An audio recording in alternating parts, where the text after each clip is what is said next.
Hey guys, my name is Anthony Colarofisi. I wanted to share some of my workflows. This is my first time ever doing this, so I think I was originally going to do a one specifically on 8 pixel grids and building components. But with this new 3.7 update, I wanted to try something with the nested symbols. And you'll kind of see my workflow, but this is my first one, so it's probably not going to turn out that great. So I figured I would just try something new. Um, so I will be talking about 8 pixel grids a bit, and you'll see kind of how I use it. But number one, if you haven't done so already, you should read Brin's awesome article on 8 pixel grids. Um, Material Design also has some good information. I think I've been designing at 8 pixels ever since Material first came out. It just made sense to me. Kind of force you to be more consistent just by the nature of working within 8 pixels. Um, it just it automatically makes your work more cleaner and less decisions, and it's just a lot easier. Um, I do have a plugin that, well, it's not a plugin, it's a little companion app for Sketch that you can change your big nudge. So shift arrow is normally 10, you can change it to 8. This makes things a lot easier when nudging shapes, where you can hit command shift arrow and you can resize your shapes, and it'll use that 8 pixels, so it just makes things a lot faster. So what I'm going to do here is build some list elements. Um, but with this new nested thing, I have an idea and I want to try it out. And I'm going to kind of use the atomic design approach. Um, so let's get started here. First, I always use, let's see where, I have in my style guide for all my files, I have this artboard with metrics. And basically all I did is colored each size, made a layer style for each size. So that I can draw guides on in my artwork, and it's always the same colors, and it's easy to see.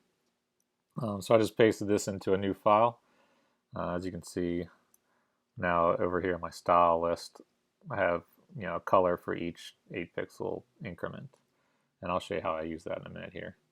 So I'm just going to create a new artboard, iPhone 6. I'll draw a little rectangle for the header. Um, I'm most likely going to use like the material design sizing just to make it easy, and so I don't have to think too much. But I'm going to duplicate that. Let's see, I'll call this header. This is our back base for our new list element, so I'll just call that base.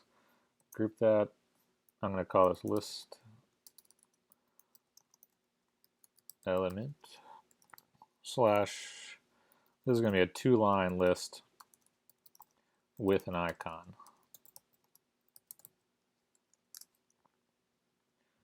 Cool. So I'm going to change the base color to a gray so you can still see it. So first, I'm going to make the padding. So let's see here. Make that 24 pixels wide, and then I'm going to add one of my layer styles, a 24 pixel layer style. What I normally do is call this 24W and duplicate that. Put this. Actually, you know what? We're going to do 16 because that's what Android uses. So I'll change that to 16.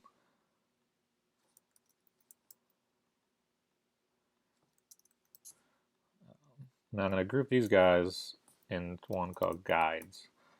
So like inside of, whenever I build an element, I usually have a guides folder inside of there, so I can turn it on and off. And I also have this plugin. It's called Layer Tools, but there's a part of it. It's called Toggle Layers. And what you can do is have a custom layer name. So anytime there's a layer or folder named Guides, I can toggle that on and off with Command L. So I hit Command L, it turns them on and off, which is pretty helpful when you have a bunch of guides in different areas. I'll show that a little more in a second. So we have our padding for the list element. Let's throw some text on here.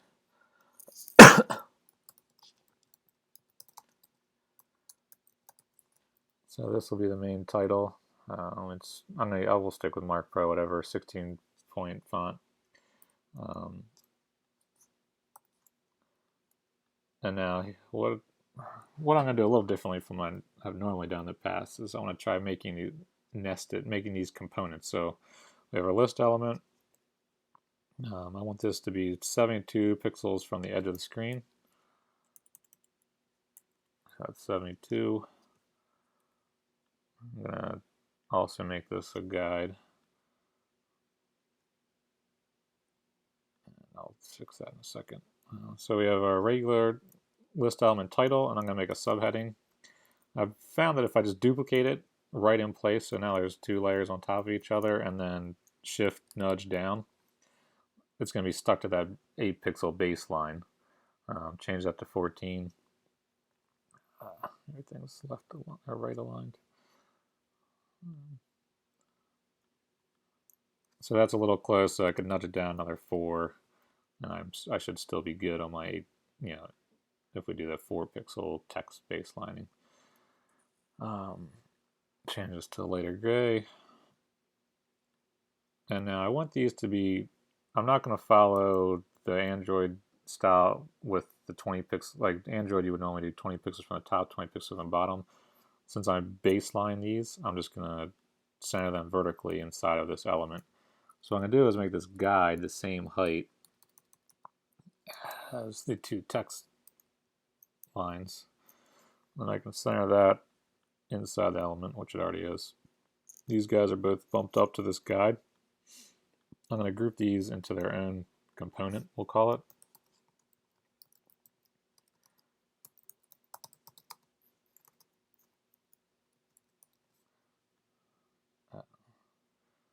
Okay, so you can see I have these nested inside the list element. So this is our text component. I'll put this in a guide also, guides folder, 72 wide.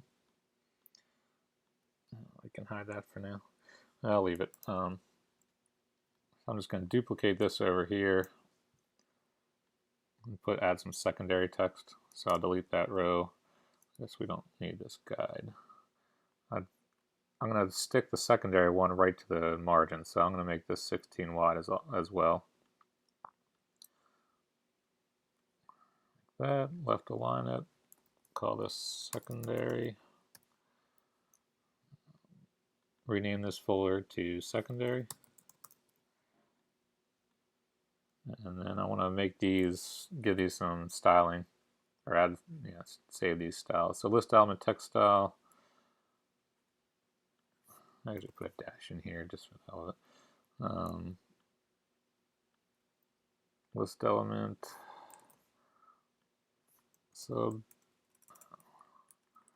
subtitle.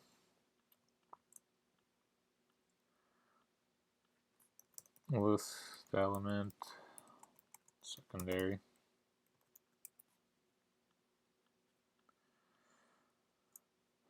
All right, cool. So we have our text made for the list element. Now we need to add our icon.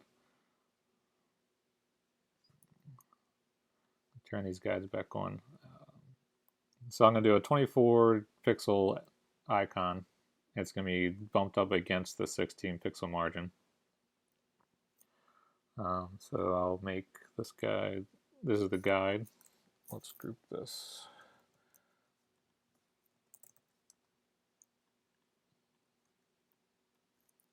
I'm going to group it again. Call this list element component icon. All right. I usually just call this icon location.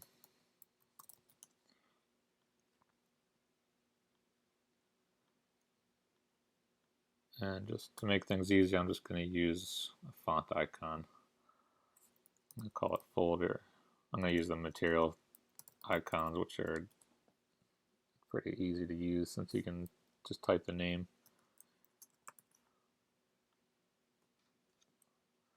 Change this to 24. Make sure my width and height is 24. The material design font icons are nice and pixel fitted to their font size, which is pretty cool. just to be safe, I'm going to center it. If you ever change that font, then it would always be centered. Let's see. Okay, cool. So now we got icon, titles, secondary text. Let's see if I'm missing anything. I want to add a border bottom. I'm going to change the background of the base to white. I'm going to duplicate the base. We'll call this border bottom.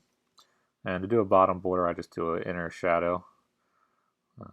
1 pixel, negative 1 pixel, 0 blur. Pick a color, do a light gray. And I don't want this to go all the way across, so I'm just going to shift nudge it in a couple pixels, and then shift command nudge back the other way. And now it's got some 16 pixel padding on each side of that.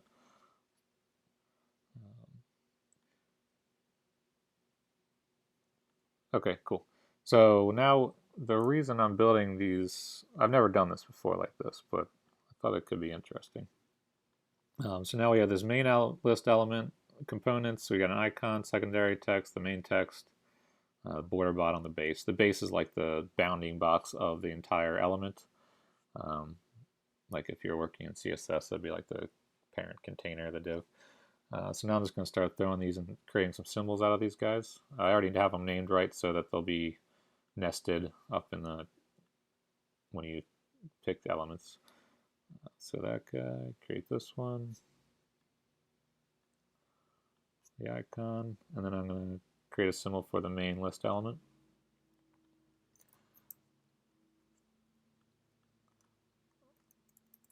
And that's looking pretty good now. So the interesting part that I thought would be kind of cool would be to, since we can do these nested elements, I'm going to delete these. You know, I'm just going to create a new artboard. I'm going to try to make an iPhone 6 Plus artboard over here. I'm going to bring one of these guys over here. And now what I want to do is create a new list element.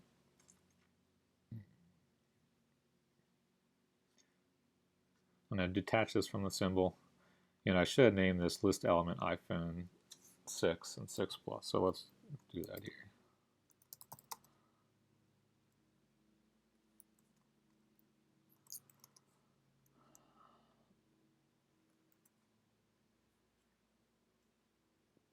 All right, so now we're going to create a list element for the 6 Plus size screen size, but using the same components so that when we update them all at the same time, or if we ever want to update them, they should all update accordingly.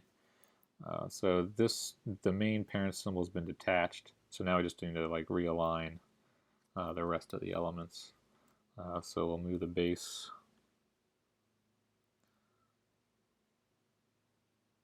over, make sure this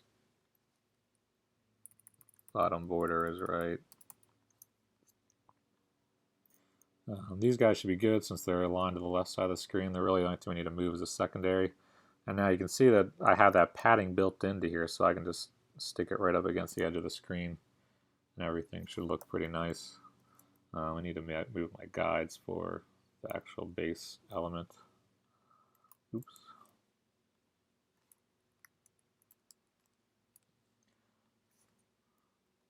Hide those again. And now just create a symbol. So now we have a list element for the 6 Plus 2-line list with icon, same thing.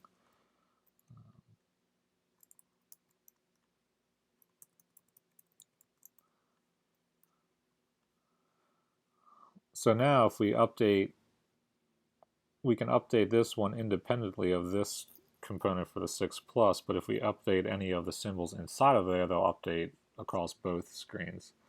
So let's just try messing with these now and see what happens. So now it takes us to the symbol screen. Let's just say I wanted this bumped in 8 pixels. Go back. And now you can see that it's updated on both elements for both screens. Maybe if we wanted to change this icon, let's say we wanted to put it inside of a circle. It might be good if we added, let's see.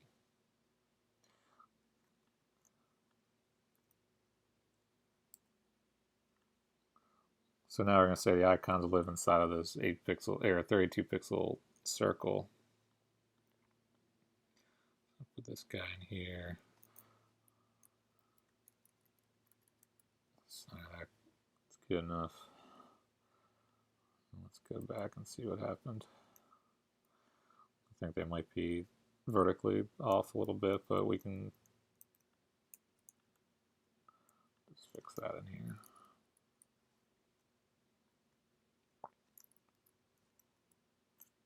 So we'd have to, any vertical alignment, we'd have to fix in both of the list elements.